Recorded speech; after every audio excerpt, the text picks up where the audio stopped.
नमस्कार।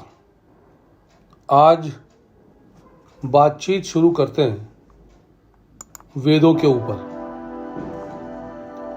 वेद की बात पंकज चतुर्वेदी के साथ।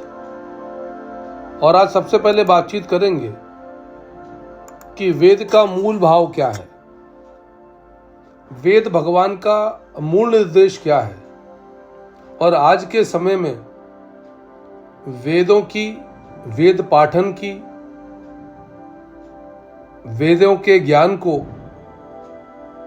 सुनने की, समझने की और पालन करने की क्या आवश्यकता है।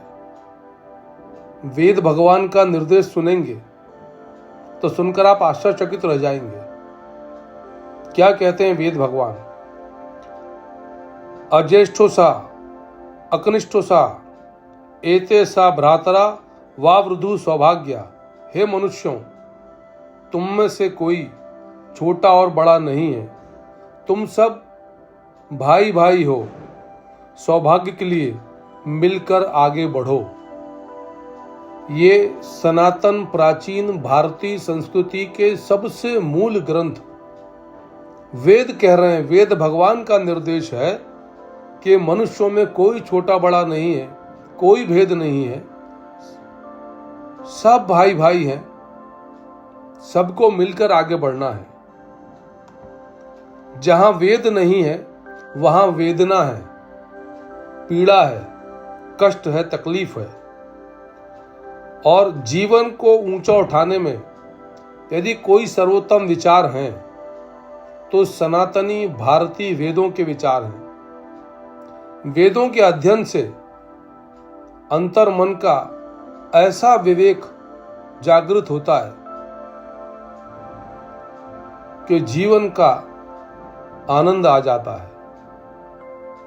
मूलतः हमारे 4 वेद हैं: ऋग्वेद, यजुर्वेद, सामवेद और अथर्ववेद। ऋग्वेद का ज्ञान, यदि वैदिक इतिहास की बात करें तो चारों वेद सृष्टि के आदि में चारों ऋषियों के, 4 अलग अलग ऋषियों के हृदय में उत्पन्न हुए। ऋग्वेद का ज्ञान अग्नि ऋषि के हृदय में, यजुर्वेद का ज्ञान वायु ऋषि के हृदय में, सामवेद का ज्ञान आदित्य ऋषि के हृदय में और अथर्ववेद का ज्ञान अंगिरा ऋषि के हृदय में उत्पन्न हुआ।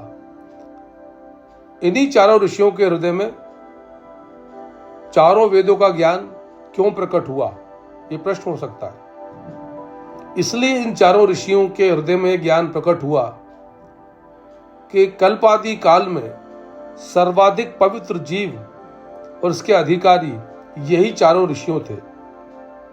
और इन चारों ऋषियों से जिस आदि पुरुष महामानव ने चारों वेदों को पढ़ा, उन्हें ब्रह्मा नाम से जाना जाता है। ब्रह्मा जी ने ही इन चारों ऋषियों से चारों वेदों को पढ़कर इनका एक साथ उच्चारण किया। इससे उन्हें चतुर्मुख के नाम से भी जाना गया। तत्पश्चात ब्रह्मादि के पुत्र मनवांदी ने वेद पढ़कर जो नियम बनाए, तदनुसार वेद के अनुकूल जीवन जीने वाले लोगों को वैदिक कहा गया। उनको आर्य भी कहते थे।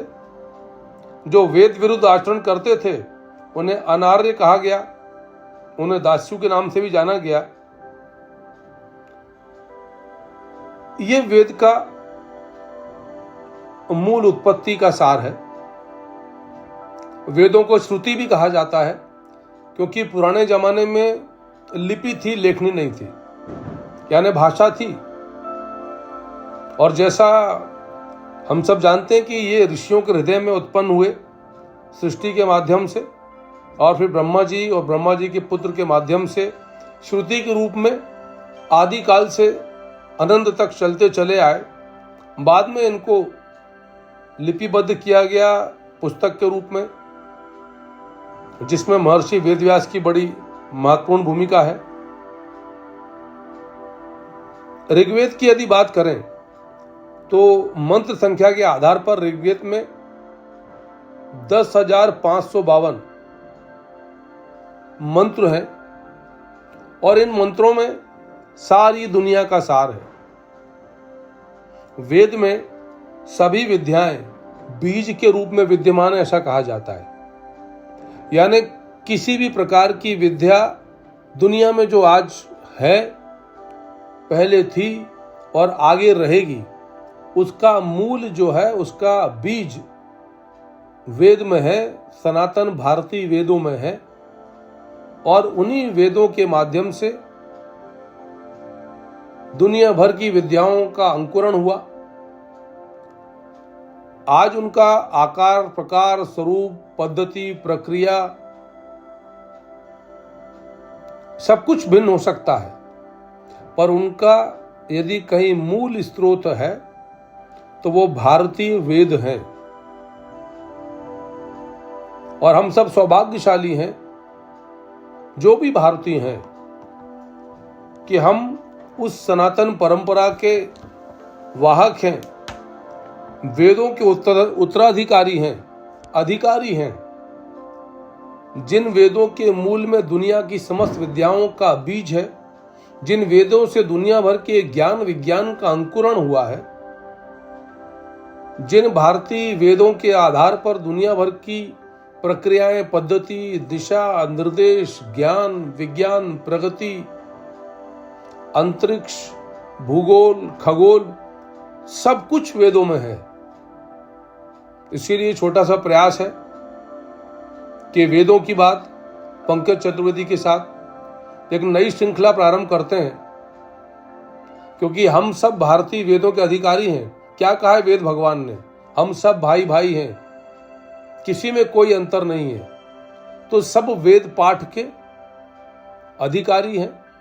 वेद पाठ को यानी वेदों को पढ़ना, अब तो श्रुति की और स्मृति की आवश्यकता ही नहीं है कि सुनकर स्मरण करना। अब तो पढ़िए और पढ़ाइए और समझने की कोशिश करिए, जैसा प्रयास मैंने प्रारंभ किया है कि वेद क्या है। हम लोगों ने आज के इस भौतिकवादी युग में वेद, उपनिषद, पुराण और वेदांतों को परिहास सा बना लिया है। हमने ऐसा समझ लिया है कि किसी कर्मकांड का भाग है। नहीं मित्रों, वेद पूर्णता ज्ञान और विज्ञान पर आधारित शाश्वत सत्य है। लाखों श्लोक वेद में है, जिनमें से कुछ हजार पूजा पाठ के बारे में है, बाकी शेष ज्ञान विज्ञान के बारे में है। जब हमारी वेद की बात आगे तक चलेगी, निरंतरता से हम इस पर बातचीत करेंगे,